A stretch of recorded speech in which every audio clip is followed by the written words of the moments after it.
Un año ha pasado desde que las tropas rusas incursionaron en el territorio ucraniano, dando inicio a una operación militar especial, como lo han denominado desde el Kremlin. A los ojos de los ucranianos, de los europeos, de Estados Unidos y también de buena parte de la comunidad internacional, simplemente se trataba de una invasión. El conflicto en el Donbass, abierto desde el año 2014, escaló a otras dimensiones. Desde entonces, millones de ucranianos han abandonado su país, miles de rusos y ucranianos también han perdido la vida en ambos lados del frente de guerra, y cientos de ciudades y poblaciones han sido completamente arrasadas por las operaciones militares. La guerra volvió entonces a tocar las puertas de Europa de la forma más cruda que nos podíamos haber imaginado. Hoy, cuando ya se cumple un año de haber iniciado esta invasión, los aliados de Ucrania apuestan por armar aún más a las tropas ucranianas, dotándolas con tanques, equipos militares de última generación y armas, mientras que Rusia ha reforzado sus tropas, ha desplegado más equipos y de tanto en tanto le recuerda a la comunidad internacional que es una potencia nuclear de gran calibre. Lo que ninguna de las dos partes en este momento está planteando es la posibilidad de dialogar para buscar un acuerdo y el fin de la guerra, lo que nos dice que este conflicto puede prolongarse en el tiempo. ¿Cómo llegó el mundo a este escenario, a esta guerra? Ya ha pasado un año y ¿qué sigue entonces para Ucrania, para Rusia, para las partes involucradas? Es decir, Estados Unidos, la Unión Europea, los países de la OTAN, China y los países vecinos de este conflicto. La continuación de la guerra, ¿qué precio tiene entonces para la comunidad internacional y para la humanidad entera? Porque ya vimos que el alcance es a escala mundial. Hoy en el debate de France 24, Ucrania, a un año del inicio de la invasión de Rusia. Para analizar este tema hemos invitado a Hugo Facio. Él es historiador y doctor en ciencia política, es autor del libro Rusia y Ucrania, una guerra, es también profesor titular de la Universidad de los Andes en Bogotá, en Colombia. También está con nosotros Gonzalo Fiore Viani. Él es magíster en Relaciones Internacionales y es becario del CONICET en Argentina. Les recuerdo que ustedes, nuestros televidentes, también hacen parte de este debate. Pueden dejar sus comentarios y sus preguntas a través de las redes sociales, en Twitter, en Facebook y en Instagram. Nos encuentran como @France24-ES. La etiqueta para que dejen los comentarios, numeral, el debate F24, todo junto, todo pegado. Y a mí me encuentran en Twitter con mi cuenta personal @Santilogo. No olviden también que todos los contenidos de este programa están disponibles en Apple Podcast, en Spotify, en Deezer y en TuneIn. Comienzo entonces dándole la bienvenida a Hugo. Hugo, gracias por estar con nosotros en el debate de France 24 y un año de haber iniciado esta invasión de las tropas rusas al territorio ucraniano. ¿Qué balance hace usted? ¿Qué nos deja este año de guerra y conflicto que ha escalado allí en el este de Europa? Mira, bueno, muchas gracias por esta invitación. La verdad que es un placer estar aquí con usted y poder compartir algunas reflexiones sobre lo que ha ocurrido en Rusia, en Ucrania. La verdad es que hacer un balance del año no resulta tan fácil, porque sin duda teníamos algunas expectativas, teníamos esperanza de que la cosa pudiese, la verdad que acabar de manera mucho más temprana. Pero la verdad que llevamos un año de conflicto, el año pasado muy rápido, han ocurrido muchas cosas y la verdad es que todo deja entrever de que el conflicto todavía tiene un tiempo más para proseguir. Creo que las dos últimas declaraciones hechas por Putin de que Rusia no va a perder la guerra, o la de Biden de que Ucrania tampoco va a perder la guerra, presagia de que esto tiende a durar. Es decir, no hay ninguna voluntad de negociación de las partes ni de ceder un ápice en ninguno de los sentidos.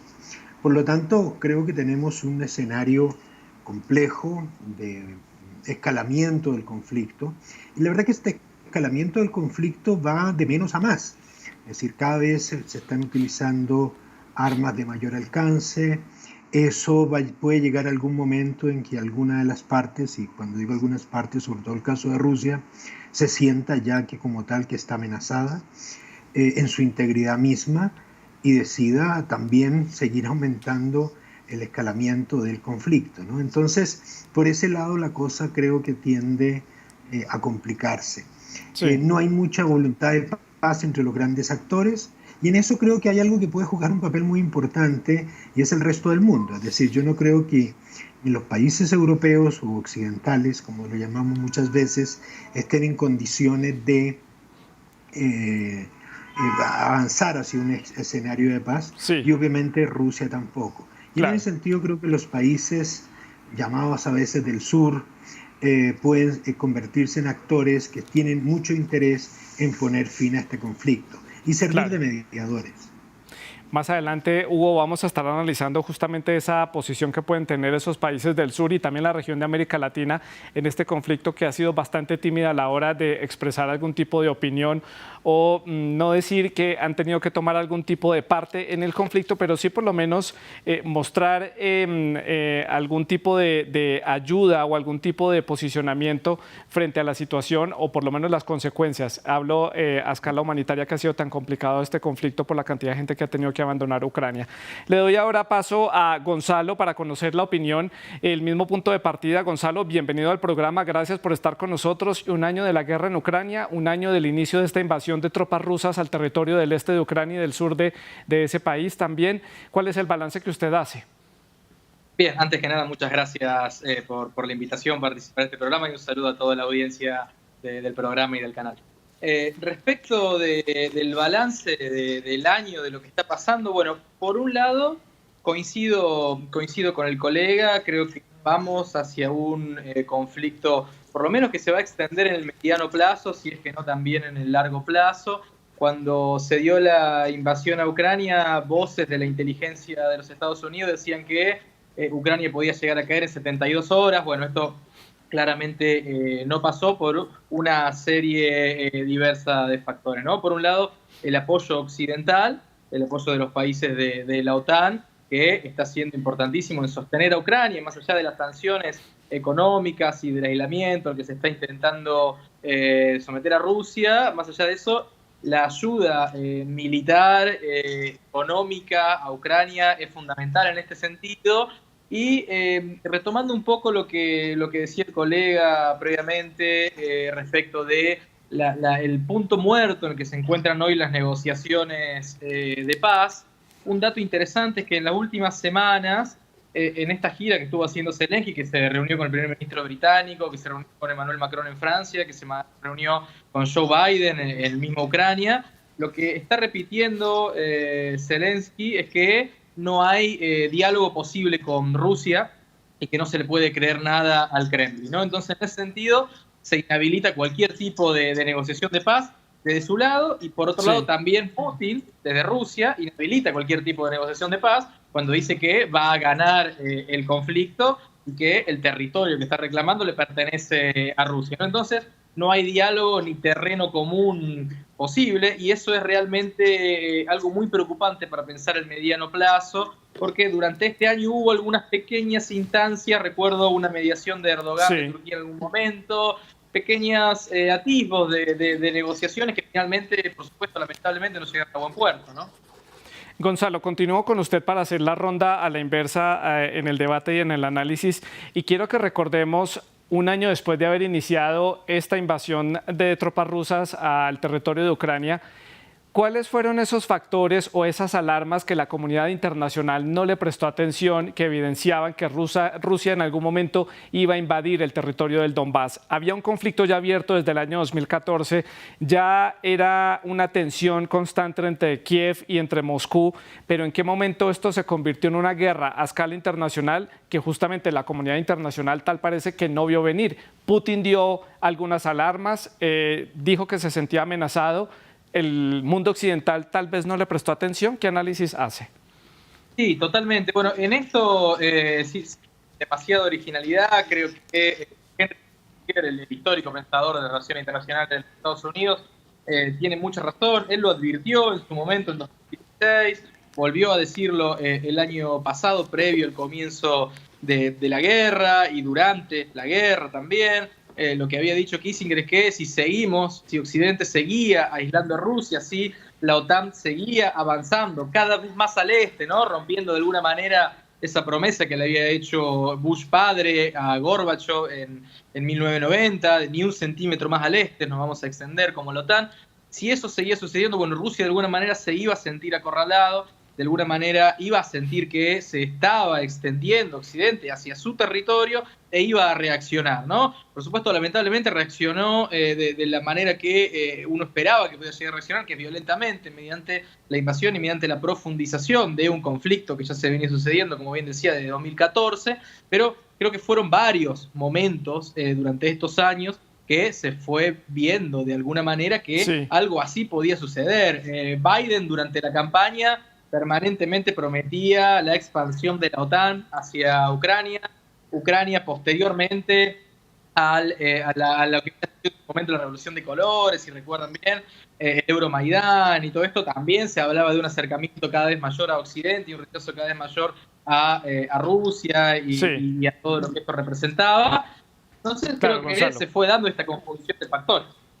Y Hugo, ¿cuál es su opinión? Estas alertas que no vimos en la comunidad internacional, ¿esto era previsible o evitable, tal vez es la palabra correcta? Sí, mira, yo creo que hay una dificultad cuando uno analiza este conflicto, es que este conflicto en el fondo tiene varios estratos de conflictividad. No es una guerra unidimensional que solamente ataña a unos actores, una lógica del conflicto y que por lo tanto la solución pueda ubicarse solo en un plano.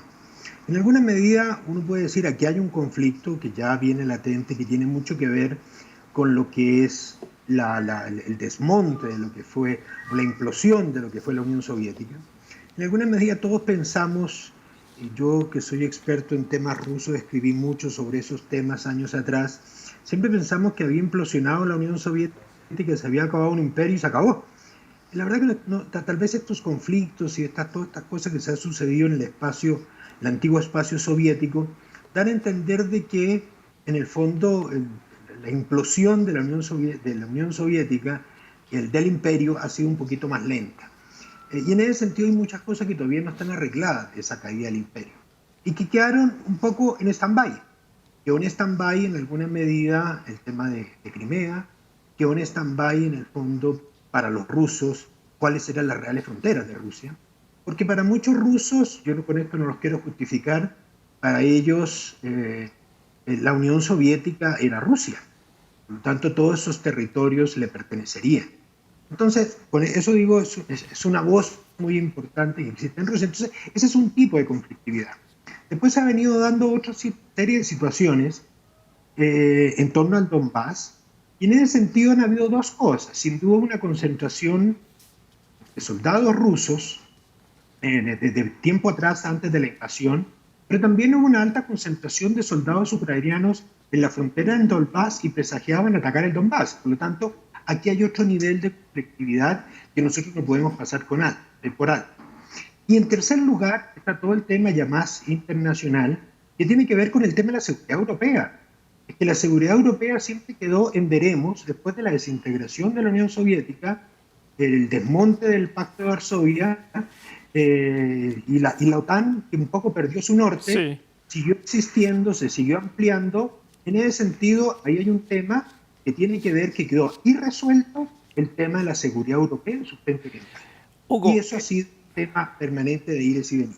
Hugo, entendiendo entonces lo que usted nos dice en este comentario, ¿por qué esta guerra es diferente para Rusia? Vimos al ejército y a las fuerzas militares y al gobierno de este país envuelto en otros conflictos, como por ejemplo el de Chechenia, que era visto desde la comunidad internacional como un problema interno con una república rusa al interior del país. El conflicto con Georgia, que pues era un país que no genera tanta controversia a nivel internacional como lo puede generar Ucrania, que está más del lado europeo. Georgia está en el lado del Cáucaso. Culturalmente, además, es muy distinto a Rusia, y también hay una historia cultural en común entre Ucrania y Rusia que tal vez a Moscú, Georgia, no le resulta tan atractivo como sí le resulta atractiva la historia en común que hay con Kiev. ¿Por qué entonces este conflicto es diferente? ¿Por qué se ve de una manera distinta?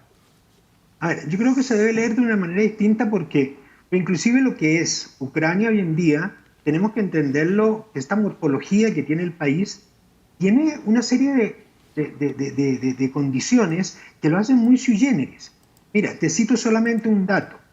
La región de Kharkov, la región que está al oeste de Ucrania, ha tenido más de 300 años de relaciones estrechas con Rusia, perteneciendo a la Unión Soviética o lo que sea, pero muy cercano. En cambio, tú miras Lvov, Lviv o Leópolis, como se le dice en español, resulta que solamente estuvo cercanía con Rusia durante 50 años, de la época después del año 39 o 45, cuando la Unión Soviética se anexa ese territorio. O sea, hay una parte de Ucrania que sin duda ha sido muy lejano a Rusia, a la cultura rusa, a la ortodoxia y demás. Pero hay otra parte oriental que ha tenido una estrecha relación. Por lo tanto, es un país que tiene una morfología muy compleja, porque tiene unas partes que están muy occidentales, sin duda, y se sienten occidentales y no rusos, y hoy día creo que son los que están tomando la iniciativa política, y una parte oriental llena de población o rusa o antigua descendientes de rusos, Sí. o que tienen grandes implicaciones en menos con Rusia. Entonces, es una cosa compleja. Claro. Ya lo digo, la misma Ucrania. Con eso vuelvo y lo repito, no se trata de justificar con esto el tema de la anexión, pero sí mostrar la complejidad que tiene este conflicto. Claro. Ahora, hay una dimensión de este conflicto, y perdón que me extienda un poquito, y es que este es un conflicto que se inició, ha ido poco a poco generando réplicas en otros ámbitos, y hoy día podemos decir que es una guerra bastante sui generis, en el sentido que es una guerra mundializada. Es una guerra que ha ido extendiéndose en diferentes ámbitos por todo el financiero, comercial, energético y demás. Sí. Entonces, eso hace que ya ni siquiera sea un conflicto netamente ruso-ucraniano.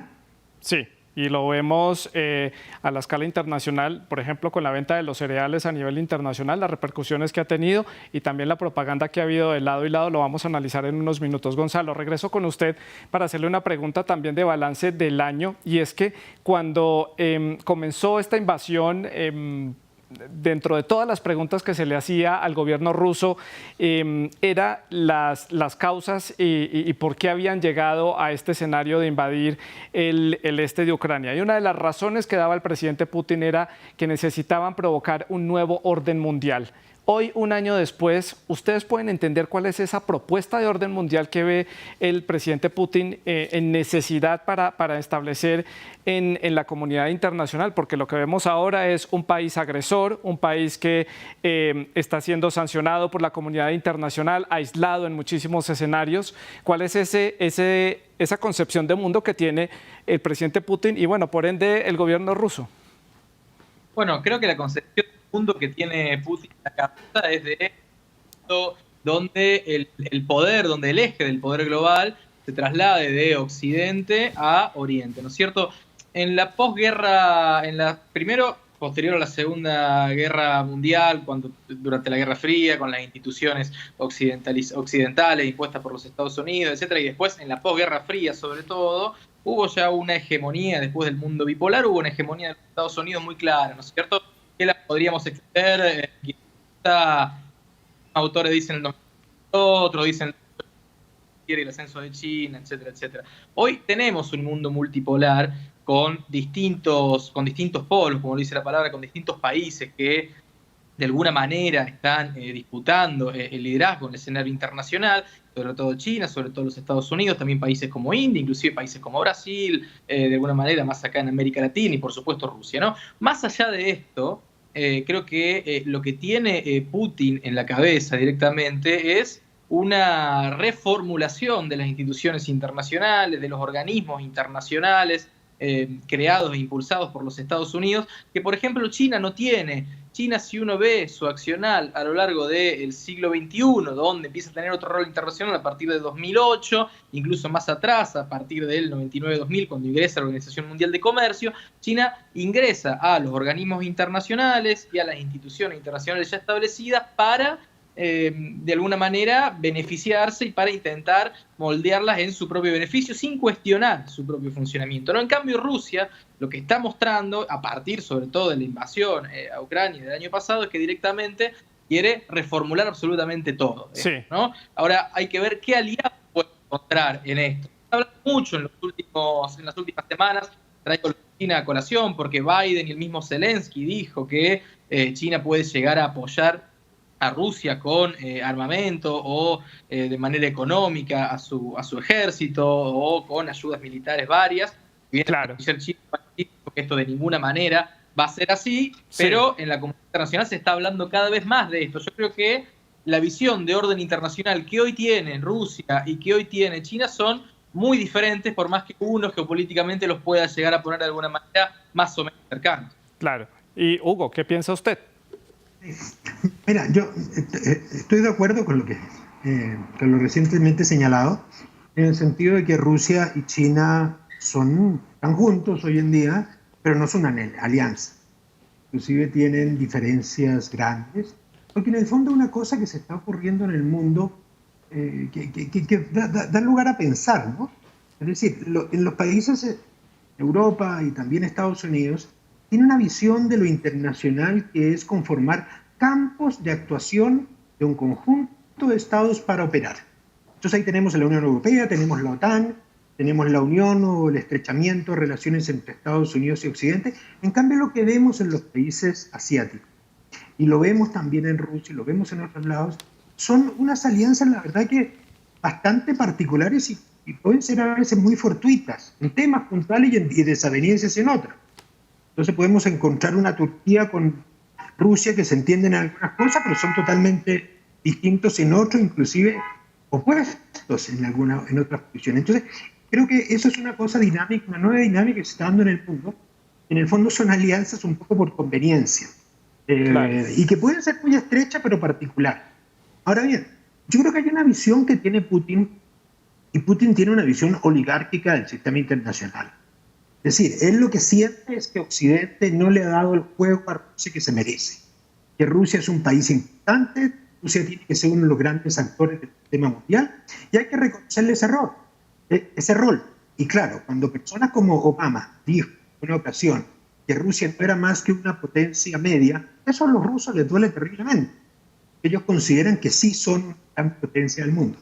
Si a Rusia se le diera un poco ese rol, ellos sin duda lo cumplen. Y no creo que estén tan en contra de las instituciones que hoy existen. Ellos no van a cesar en su puesto en las Naciones Unidas. Al contrario, eso es lo que les gusta. Ellos, como un país poderoso, poder decidir cosas. Sí. Y si hay algo que ellos no aceptan es que un país pequeño, Ucrania, les vaya a decidir a ellos su futuro. Claro. Esa es su visión.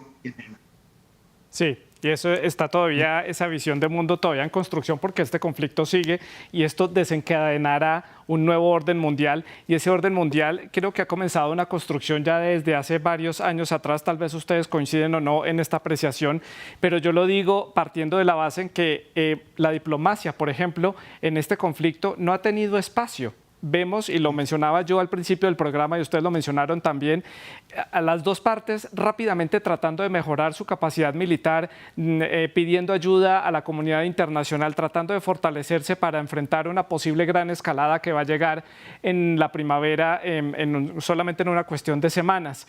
Aquí tal parece que el diálogo, la diplomacia y grandes garantes de la diplomacia a nivel internacional, como se hacía ver la Unión Europea en su momento y unos organismos internacionales, no han podido surtir efecto acá. Hugo, ¿qué análisis hace usted de esa pérdida de la democracia? No hay diálogo en este conflicto, por lo menos hasta ahora. Sí. Con respecto al tema de la democracia, quiero decir una cosa. De la democracia, no de la diplomacia, perdón. De la diplomacia, sí. No, pero hablando de la democracia también me parece que, porque se repite tanto que creo que a veces hay que hacer predicciones. Y vemos al presidente Biden diciendo que esto es una guerra entre demócratas frente a autoritarios. Eso no es cierto. Yo creo que esa es una vulgarización de la vida internacional. El mundo es mucho más complejo que eso. Pero mi tesis la voy a plantear un poco desde esta perspectiva. Yo creo que hay algo interesante que ocurrió con la pandemia. Nos olvidamos y creemos que la pandemia ocurrió hace mucho tiempo atrás y la verdad que fue bastante reciente. En el fondo, la pandemia sí fue un gran llamado de atención en el mundo, de que había muchas cosas que tenían que cambiar. Y entre esas cosas que tenían que cambiar es en el fondo ir girando el mundo de un orden geopolítico basado en las soberanías y demás a un mundo que resuelva los grandes problemas de las sociedades del mundo de hoy. Y son los problemas medioambientales, los problemas de la desigualdad, los temas de la pobreza, en fin, una serie de temas de otra naturaleza. Lo que ha ocurrido con esta guerra, y en eso creo que ahí sí hay una especie de connivencia entre las grandes potencias, es que nos retrotrae un poco al orden de la Guerra Fría, perdón, no al orden de la Guerra Fría, al orden de un orden geopolítico. Sí. Y es volver a poner la geopolítica como elemento estructurador de la vida mundial. Y Claro. en ese sentido creo que estamos en un proceso de involución. Y en eso creo que los norteamericanos, como los europeos y los rusos, están de acuerdo porque eso es lo que les garantiza a ellos el poder. Ellos Claro, no tienen los grandes problemas del mundo de hoy. sí. Gonzalo, continúo con usted y avanzo con otro tema. Le doy minutos para que pueda opinar sobre este tema, pero quiero preguntarle en ese orden de ideas de la diplomacia y de una mesa de diálogo. Turquía se mostraba como el gran país garante para fomentar este diálogo. Ahora, con todos los hechos que están sucediendo internamente en ese país a raíz del terremoto, de la destrucción que hay y las elecciones presidenciales que están ya a la vuelta de la esquina y hay una campaña muy intensa porque Erdogan quiere mantenerse en el poder. ¿Turquía puede seguir siendo visto como ese país que fomente el diálogo, la diplomacia entre las partes?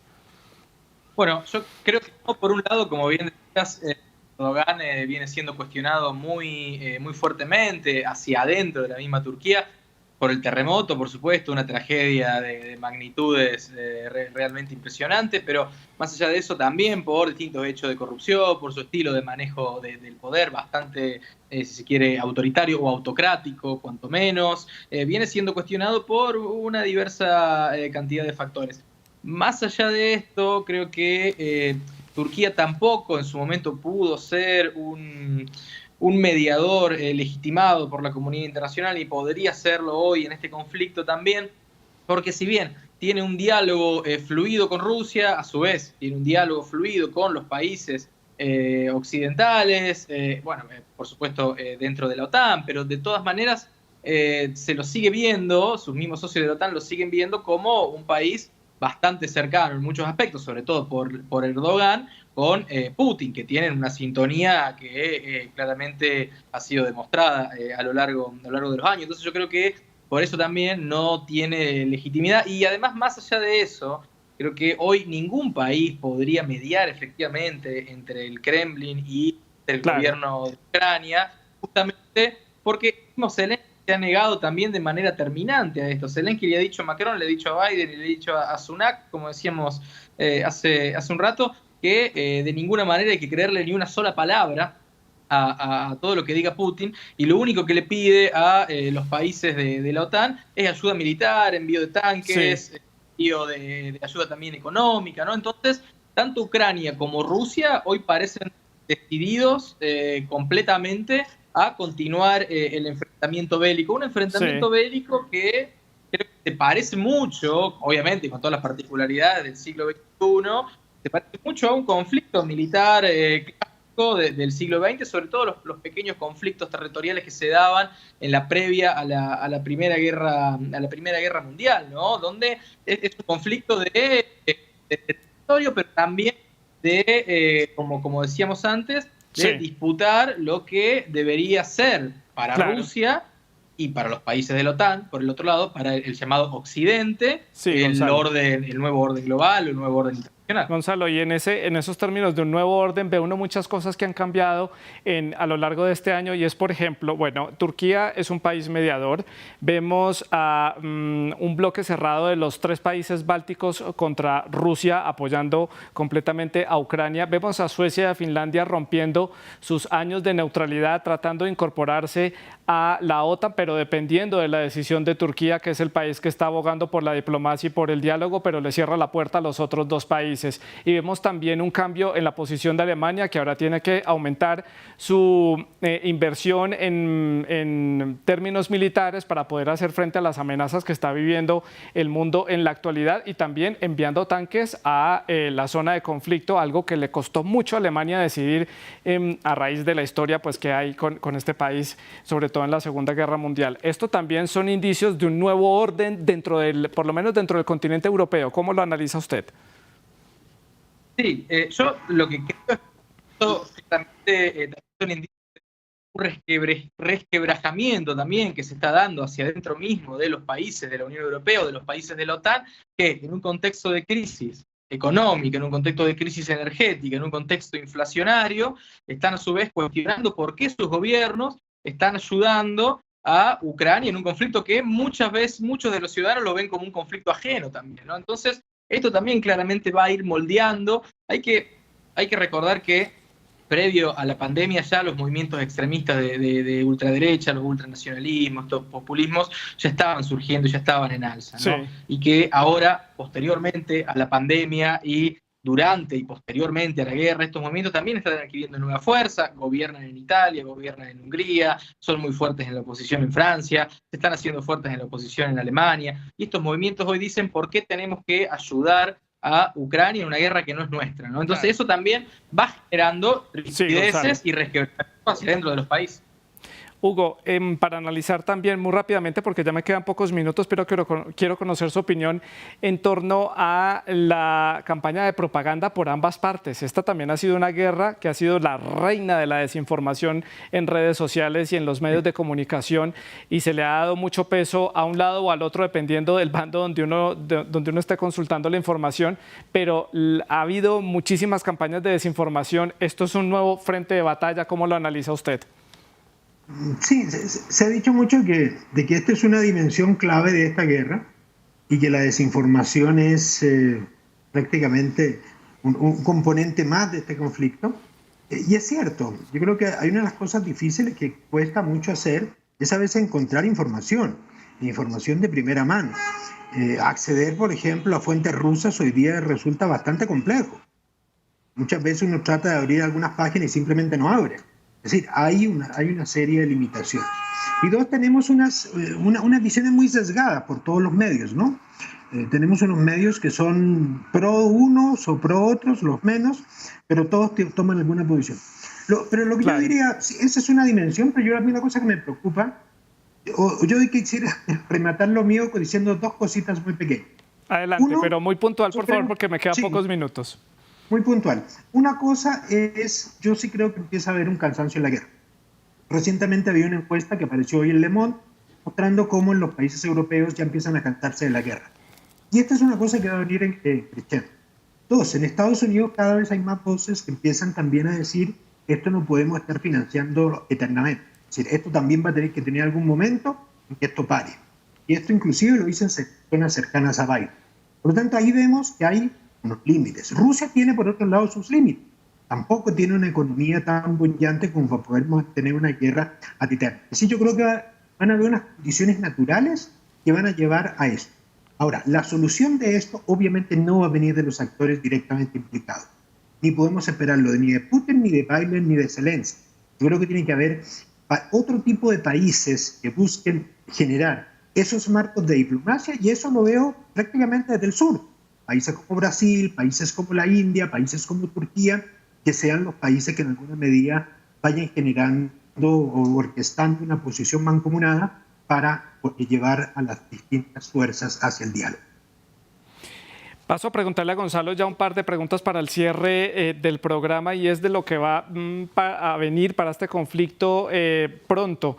Muy puntual, Gonzalo. Este conflicto entonces termina y pasa la solución por una incorporación rápida, express, de Ucrania a la Unión Europea con un estatus especial, porque claramente no reúnen las condiciones que requiere la Unión Europea para incorporar a este país, o esto se va a volver una guerra como la de Siria, que es una guerra abierta, lleva más de 10 años, que tiene sus altos y sus bajos, pero que nunca concluyó. Bueno, hoy es muy difícil saberlo, por supuesto estaríamos haciendo demasiada futurología, ¿no? Pero son dos escenarios muy probables. Por un lado, el ingreso de Ucrania con estatus especial a la Unión Europea. Por otro lado, una guerra larga y empantanada, muy a largo plazo. Yo eso creo que no va a suceder. Probablemente Ucrania ingrese a la Unión Europea, pero tampoco eso es necesariamente garantía de que Rusia va a cesar sus pretensiones sobre el Donbass o sobre el este. Es muy difícil ver hoy, efectivamente, de qué manera y cómo va a terminar la guerra con una solución que contente a ambas partes, y por eso lamentablemente es tan tentador hablar, sin temor a equivocarse, de que vamos a tener una guerra a mediano plazo, ¿no es cierto? Entonces, por lo menos durante todo este año. Entonces, eso hace pensar que hoy no hay soluciones claras. Y Hugo, su opinión, aunque usted ya nos ha contado y nos ha dicho un poco lo que usted ve a futuro, pero ¿usted qué piensa de estas dos posibilidades? ¿Una guerra larga o una guerra que pasa por una incorporación? No, yo creo que va a ser una guerra larga. Ahora, con respecto al tema de la incorporación, yo creo que ese es un gran tema para debatirse dentro de la Unión Europea. porque hoy día todo el mundo es muy pro-ucraniano, pero yo no sé qué piensan los sureuropeos cuando Ucrania más Polonia se conviertan en la fuerza prácticamente hegemónica dentro de la Unión Europea, porque pasarían a tener una vocería impresionante dentro del concierto europeo. No sé, yo dejo abierto eso como un interrogante, porque también en la parte más occidental de Europa hay ciertos recelos a cómo ven el proceso de integración europeo los países del este, con los cuales hay enormes diferencias con Hungría, con Polonia, con Bulgaria, etc. Entonces yo creo que esa cosa la Unión Europea no la veo tan clara. No me atrevo aquí a decir qué va a ocurrir, pero yo no la veo tan clara. Sí, y generaría mucha controversia con otros países que también son candidatos, que incluso ya tienen estatus un poco más arriba en esa línea de ascenso hacia la membresía, como por ejemplo Serbia, países que llevan años esperando una negociación como Turquía, que la tiene en pausa, otros países como Georgia o Armenia, que han mostrado su interés, y otros países de los Balcanes, y ver una incorporación express, pues claramente se le mandaría un mensaje equivocado a estas naciones, aunque se entiende el escenario en el que se encuentra Ucrania en este momento. A Hugo y a Gonzalo les agradezco mucho por haber estado con nosotros aquí en el debate de France 24, haber hecho este análisis para la audiencia de France 24 en América Latina. Es todo por hoy. En nombre del equipo técnico les agradecemos su sintonía. La producción del programa estuvo a cargo de Laura Garzón y la producción de invitados estuvo a cargo de Tania Herrera. Siga con la programación de France 24, siga con nosotros.